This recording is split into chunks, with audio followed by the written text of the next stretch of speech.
ভারী বৃষ্টি আপনার দক্ষিণবঙ্গ বা উত্তরবঙ্গের বিভিন্ন জায়গাতে বলা হয়েছে আর কি। তো তার জন্য কতগুলো পসিবল ইম্প্যাক্ট রয়েছে।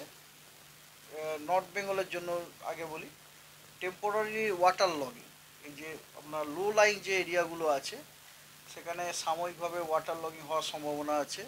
প্রায় আপনার ভিজিবিলিটিটা কমে যেতে পারে যখন ইন্টেন্স রেন হবে। আর শহরাঞ্চলগুলোতে একটা ট্রাফিক ডিসরাপশন হওয়ারও সম্ভাবনা আছে। আর কালিম্পং জেলাতে কিছু কিছু জায়গায় ল্যান্ডস্লাইড হওয়ার সম্ভাবনা রয়েছে।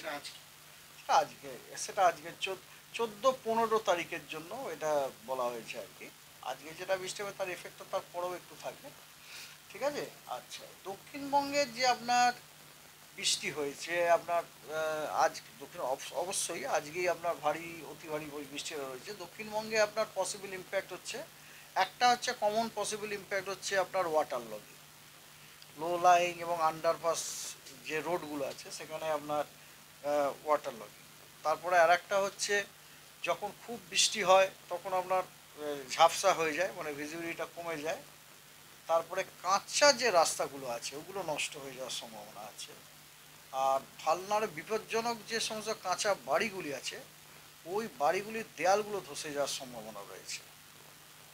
আর আপনার এই যেখানে নদীতে আপনার জলতল বেড়ে যাওয়ার সম্ভাবনা রয়েছে।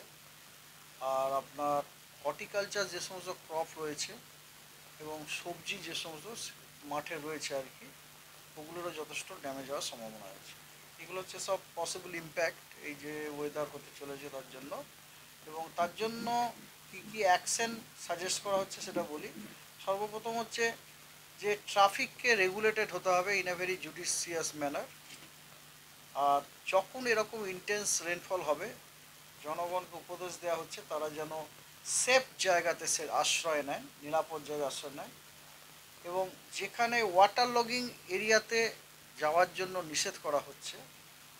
আর অবশ্যই বৃষ্টি বা থান্ডারস্টর্ম যখন হচ্ছে অবশ্যই যেন শেল্টার না নেওয়া হয় গাছের তলায়, পোলের কাছে, ইলেকট্রিক পোলের কাছে, এবং ওয়াটার বডিসে যেন টাচ না থাকে আর কি, কন্ট্যাক্ট না থাকে।